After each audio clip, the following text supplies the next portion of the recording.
He's a musical vagabond, a modern troubadour. His mom knew. Mothers always know. To get him to do the dishes, all she had to do was promise to sing harmony. In kindergarten, he was renowned for standing up in class and belting out original compositions. Santa gave him his first guitar at 6, and by 10, he formed his first rock group. He's probably best known for his stint as the lead singer-guitarist in the alt-rock band the Killjoys. The group played together through the 90s. They toured, cut albums, and even won a Juno before eventually going their separate ways. I asked him to play one song that he loves but people don't get, and one song that shows his family's influence on him, and one song that he would attach to a Hamilton landmark. Here is Mike Trebilcock on Songs from the Hammer.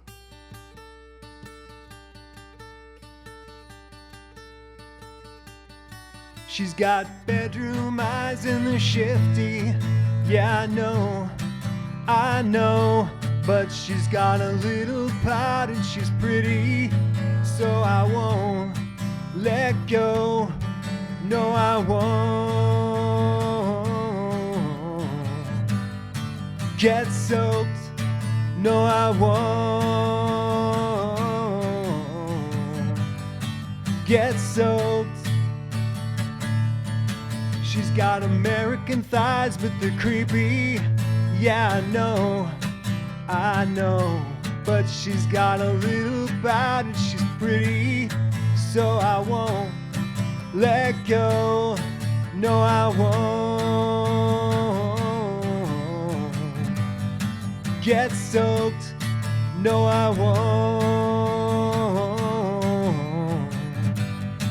get soaked.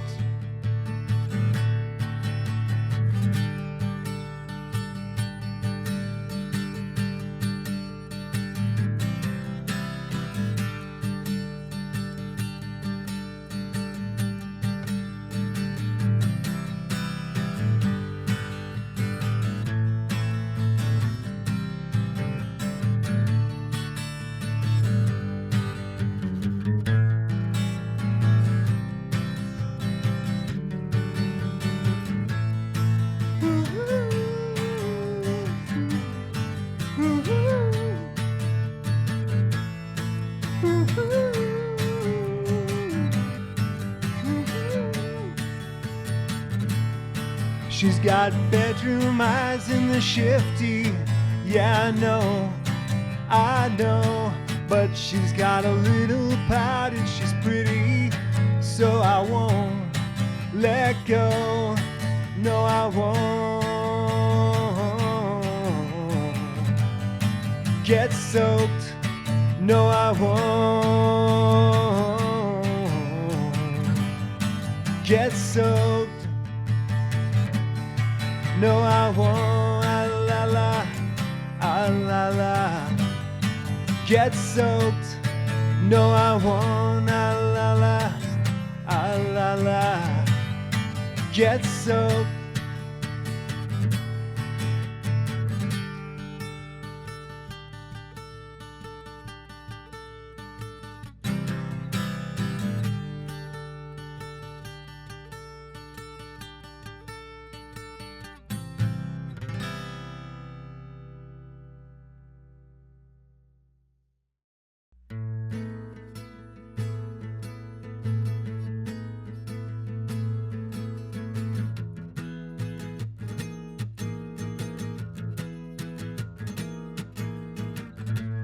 I can't take anymore.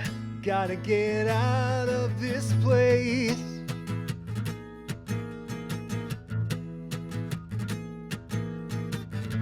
Cigarettes and a smile don't get you very far these days.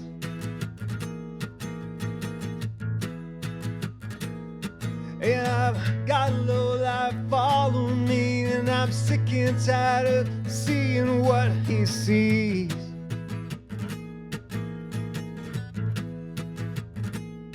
And I've got a room with black light on it, pictures of rock and roll disease.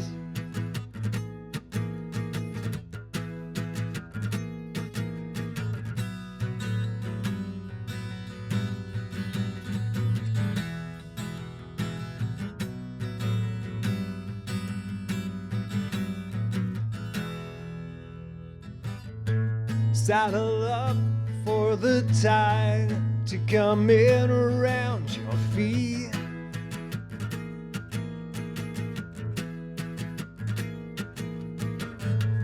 We could sit, but we should stand to see where we'd rather be.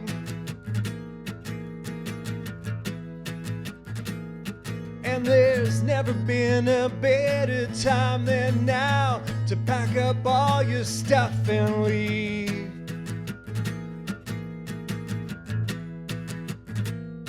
And there's never been a better way to find out that you're already where you should be. Yeah.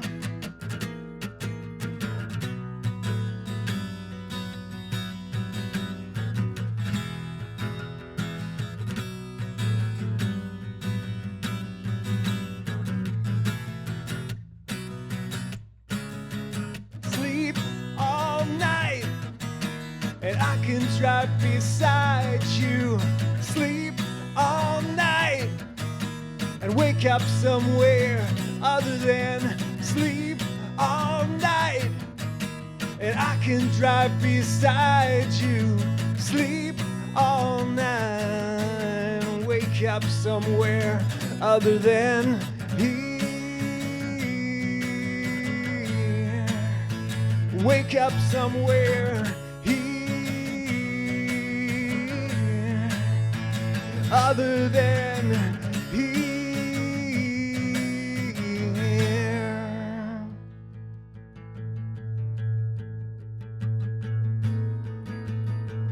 I've been waiting for years, waiting for my turn to come.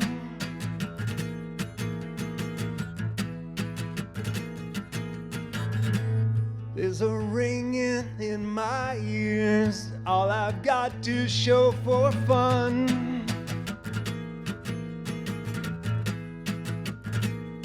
Yeah, I'm the lowlife that's following you, and I'm sick and tired of doing what you do.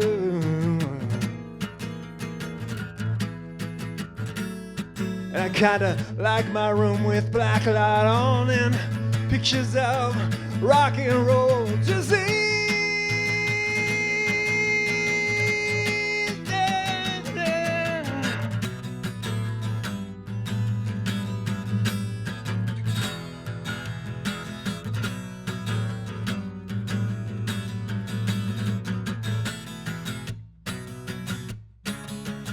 Sleep all night, and I can drive beside you. Sleep all night and wake up somewhere other than sleep all night, and I can drive beside you. Sleep all night and wake up somewhere other than here. Wake up somewhere here, other than here.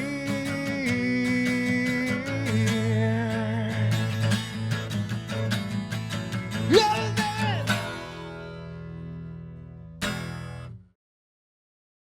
Mike, thank you so much for joining us here on the show. It's great to see you again. We've known each other a long time and have had many conversations about music and life. And the one thing that I've always said is that I could give you a pine cone and a whistle and you could make something magic out of it. You just seem to have this knack for creativity and working with what you have. We have yet to prove that. Yeah, we will. Listening to your music, I'll use the term that I actually got from you is it bends your ear a little bit. So you have your chord progressions, but there's always a couple of tones that you put in there that just kind of make you sit up and listen a little bit. Is that something that you do intentionally, or is that just something that just comes through you naturally? It's sort of I guess it might be a little bit innate, but it's from listening to a lot of music, really. But I noticed that it's the tension that really gets your ears going, and yeah, it is the surprises, but it's also the rub against the chords. Like with the way you rub a melody note against the chords, instead of just going along with the chords, you sort of at times you go against the chords. So I think it's partly intentional and partly innate as well. And when you talk about the music that you listen to, can you give me a couple examples of what it is that you listen to where those tones and sounds are part of the normal for those genres? Or as a kid, I listened to a lot of Beatles, so I think a lot of it sort of comes from that. The way that it's not the thing that comes next isn't what you're expecting to hear. It sort of is a little bit different, and yet it seems like it was meant to be that way at the same time. So I think they were good teachers in that sense. And what about your music training? Is this something you've learned on your own, or have you studied anything? Or I really started studying at Mohawk. That was my first, when I really delved into theory. And I sort of took what I needed from there. I knew that I was writing and I was, doing this kind of music, but that I would also want to expand. I've always wanted to do like the film thing and that. So meaning film composing? Film composing, yeah. So I sort of took what I knew that I'd be like. I loved the jazz harmony and arranging and 20th century composition and things like that. There were some great courses there. So that was where I first sort of started really using theory. So right now where you're at, you've done quite a bit of music stuff, and of course we can talk about the Killjoys, but do you find yourself maybe leaning more towards film? Because you said, and which is true with a lot of artists, is that you have these ideas in your head and you just have to get them out. It's kind of like an itch you have to scratch and just get it out there. Do you find yourself more lately leaning towards the film world, or? That's sort of where I spend most of my time. My creative energy, a lot of it is towards the film stuff, because the writing and just the working on other films as well, other people's films, whether it's building monsters or it seems to be always in the horror genre, which is sort of the way I like it. Or if it's writing songs for other movies, or if it's doing the score for other movies. But it seems to be film seems to be where I spend most of my time right now. With your experience that you've had at Mohawk College and learning a bit of the theory, would you say that has helped open up avenues for you? The theory? Just knowing the theory. Knowing how to do that. Like, would you be able to do that if you didn't know how to read music? Yeah, no, I guess not. And you know what? I'd never really set out to do it that way. I've just sort of picked it up along the way. Yeah. So, and also with things like Sibelius right now, you can do things like this. And I really love. And I would love to, in the film stuff, I haven't been able to yet do a film that has the budget for a live band or orchestra, and that would be my ultimate sort of goal down the road. But so I'm just sort of working towards that, and baby steps. Even though I'm running out of time here for any baby steps, but I'm getting closer to doing that sort of thing, working with live musicians and transcribing music for bands and orchestras and things.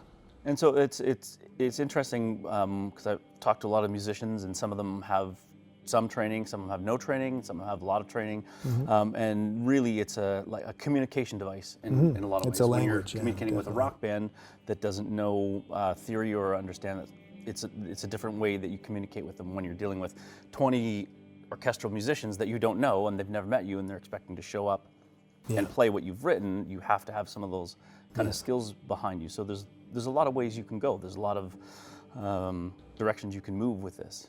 Even in a rock band, if you want to have some, a lot of rock bands like having string arrangements and horn arrangements, and I did that for the Killjoys too. I sort of would put charts in front of horn players and have them do horn parts, and it was a fun thing to do, really, at that point. But you want to you always want to expand your horizons in that way, and just get better at writing things for other people. But it really is communication, and it's easier to say, okay, play an A flat rather than play the sixth string, fourth fret. It's just too much talking. Yeah. Let's talk about the songwriting process. When you're working with, you were the chief songwriter, is that right, in the Killjoys? And so would you write all the parts and then bring it to the band, or would they have some input on what they were going to do? Or really, a band is always the sum of the parts, right? And the band was, Shelley's bass playing was integral to the sound, because it's just a trio, right? So you really need he needed his sort of style, and he was very influenced by McCartney as well. So, but you know, and then Gene with his influence more sort of the punk realm, and I'm sort of in between a lot of the punk stuff, but also the theory and you know, trying to expand a little bit. And so it was really a great combination of personalities that we had going on. So. And so now, musically, are you still playing? Are you still touring? What's your... Yeah, still playing. I'm playing with a band called Simply Saucer, which has another big history. They released an album, they didn't release an album in 1978. And that begins their story, because the album finally got released in 1989, I think, and got a huge reaction, great press all over the world. So, you know, for the last few years, we've been touring the States, and we played, the bass player on our last tour was a guy from the band Rocket from the Tombs and X Blank X, and so it's just been a really interesting journey that these guys have been taking too. So now they've got a new release of that same record, that 1978 record, that is now all over the world, and so I think we're going to keep touring. And what about any solo work? Solo work. Yeah, I've got a band, put a band together, a new band. The Killjoys are sort of on another 20-year hiatus, and so I'm putting together a band with some young guys from Brantford that sound great. So we're going to see how that one goes. Well, Mike, you know, I'm sure the more we dig, the more we could find out about all your musical happenings, and I'm sure there's lots more to come from you, and I can't wait to see whatever film stuff you have coming down the line, and I would love it if you would play one more song for us. Of course. Thank you so much, Mike, for being on Songs from the Hammer. Thank you. You've been there once, I've been twice. You should take my advice. She's the best that you've had, and you get violently mad. And I can't sit and watch you fade away now. I won't die for you, no way now. 'Cause the sun will come through any day now, any day. It was hard coming down, left you feeling like a clown. It was fun for a while, now you're wearing that smile. And I can't sit and watch you fade away now. I won't die for you, no way now. 'Cause the sun will come through any day now, any day.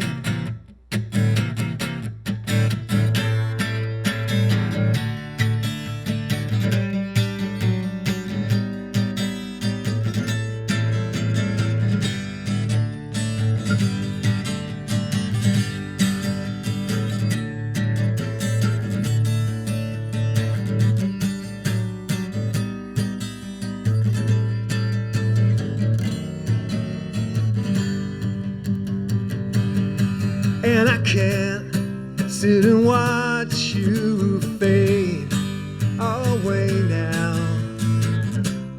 I won't die for you, no way now.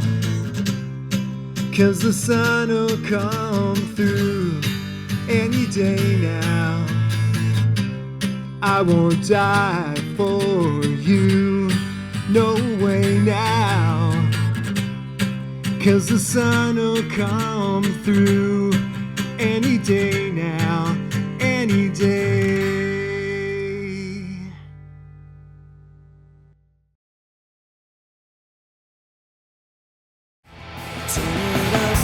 Turn it on, Hamilton is in my blood.